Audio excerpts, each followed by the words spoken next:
យប់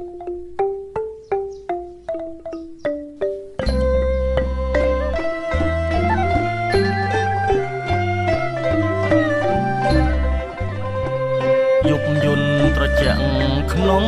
ព្រៃព្រឹកសាមេបាញ់ជាកា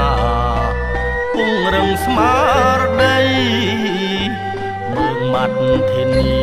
បាញ់ជាហើយគ្រោះភ័យកំភ្លើងជាប់ដៃ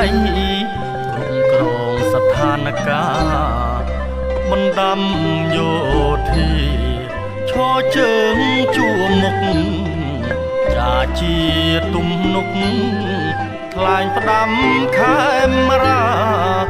ជីវិតជាទុនត្បិតជាតិសាសនាតែគេដូនតាក្នុងដែនបុរេតែគេដូនតាក្នុងដែនបុរេទោះបីឧបសគ្គនៅចំពោះមុខរួមសុខរួមទុក្ខតស៊ូស្មាំងខ្សែបដិញ្ញាប្រយុទ្ធបុព្វប្រហែតនៅទឹកដីយុទ្ធមិត្តពួតដៃការពារឲ្យបានមិត្តរួមអាវុធច្បាប់ជាវិន័យក្នុងសមរភូមិជ័យអង្គអាចក្លាហានភារៈយោធាបដូរយកសុខសានស៊ូ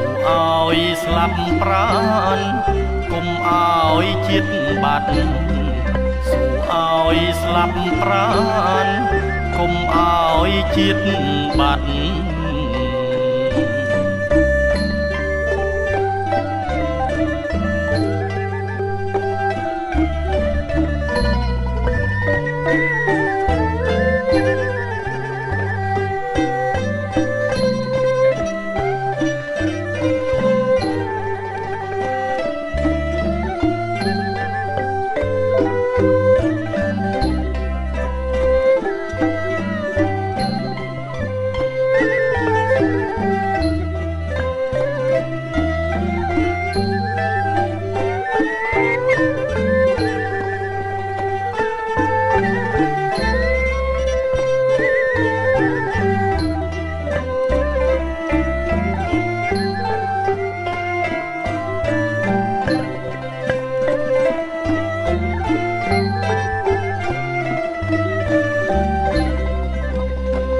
យប់យន្តត្រជាក់ក្នុង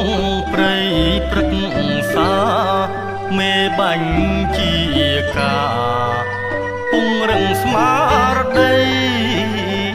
មើងមាត់ធានាបាញ់ជាហើយក្រុងព្រៃកំភ្លើងជាប់ដៃគ្រប់គ្រងស្ថានភាពបណ្ដាំយោធាឈរជើងជួមុខចាជាទំនុកថ្លែងផ្ដាំខេមរាជីវិតជាទុនត្បិតជាតិសាសនាតែគេដូនតាក្នុងដែនបុរេតែគេដូនតាក្នុងដែនបុរេឧបសគ្គនៅចំ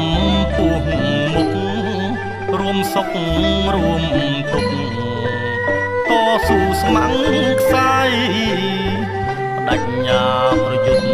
បុព្វប្រហែតនៅទឹកដីយុទ្ធមិត្តពួតដៃការពារឲ្យបានមិត្តរួមអាវុធច្បាប់ជាវិន័យសមរភូមិជ័យ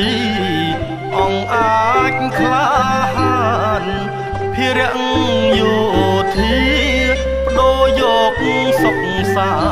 នស៊ូឲ្យស្លាប់ប្រាណ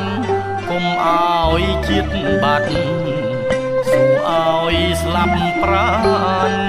គុំឲ្យជាតិបាត់